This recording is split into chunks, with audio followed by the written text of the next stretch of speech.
maestra, ¿qué tal? Mi nombre es Cristian Eduardo Ramírez Reyes, soy de la carrera de mecatrónica en el área de automatización, de la materia control de motores.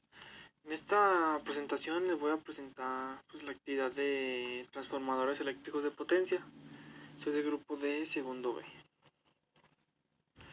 Tenemos que los transformadores eléctricos de potencia son un elemento clave en el desarrollo de la industria eléctrica. Gracias a ellos se puede realizar de una manera práctica y económica el transporte de energía eléctrica a grandes distancias. Un transformador eléctrico es una máquina estática de corriente alterna que permite variar funciones de la corriente como el voltaje o la intensidad, manteniendo la frecuencia y la potencia en el caso de un transformador ideal. Para lograrlo, transforma la electricidad que le llega al devanado de entrada en un magnetismo para volver a transformarlo en electricidad en las condiciones deseadas en el devanado secundario. Y aquí tenemos una imagen que es de un transformador eléctrico de potencia, que es como los de la luz que tenemos por nuestras calles cada quien. Luego, los componentes del transformador eléctrico están compuestos por diferentes elementos, entre los que destacan como principalmente el núcleo y los devanadores.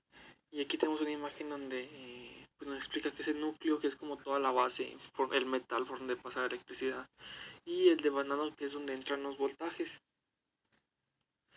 El núcleo de los transformadores está formado por chapas de acero al silicio aisladas entre ellas. Están compuestas por dos partes principales: las columnas, que es la parte donde se montan los devanados, y las culatas, que es la parte donde se realiza la unión entre las columnas. El núcleo se utiliza para conducir el flujo magnético, ya que es un gran conductor. Por su parte, el devanado es un hilo de cobre enrollado a través del núcleo en uno de sus extremos y recubierto por una capa aislante, que suele ser barniz. Está compuesto por dos bobinas, la primaria y la secundaria. La relación de vueltas de hilo de cobre entre el devanado primario y el secundario indica la relación de transformación.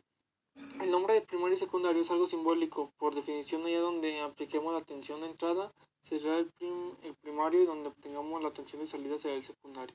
Aquí tenemos como una imagen que nos representa más a fondo lo que viene siendo las partes, lo que es el núcleo, lo que es el voltaje secundario, por donde entra el primario, y el devanado primario y secundario. Aquí tenemos funciones de los transformadores eléctricos. Se basan en la inducción electromagnética. Al aplicar la fuerza electromotriz en el devanado primario, es decir, una tensión, se origina el flujo magnético en el núcleo de hierro. Este flujo viajará desde el devanado primario hasta el secundario. Con su movimiento originará una fuerza electromagnética en el devanado secundario. Según la ley de Lenz, la corriente debe ser alterna para que se produzca esta variación de flujo. El transformador no puede utilizarse como corriente continua. Y aquí tenemos una imagen de cómo se va a conducir la electricidad y todo eso. Los transformadores de potencia sirven para variar los valores de tensión en un circuito de corriente alterna, manteniendo su potencia. Su funcionamiento se basa en el fenómeno de inducción electromecánica. Y aquí vamos a hablar un poco de transformadores de potencia. Uno de ellos es el transformador eléctrico de elevadores, que tiene la capacidad de aumentar el voltaje de salida en relación al voltaje de entrada.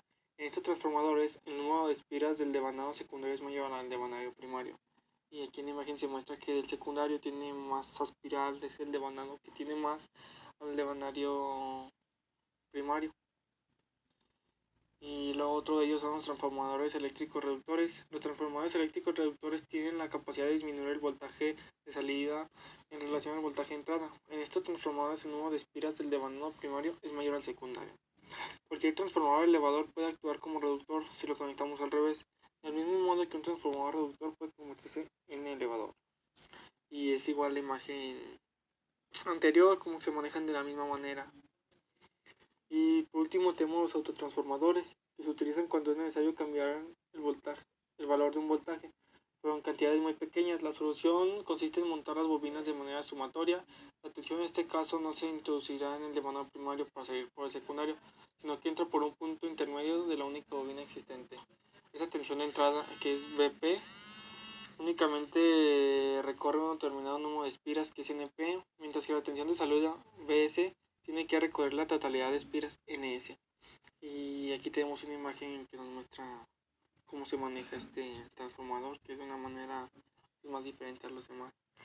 Y por mi parte sería todo en esta presentación, maestra. Espero sea de su agrado y que se entienda y comprenda lo que traté de explicarle. Espero su retroalimentación y gracias por su atención.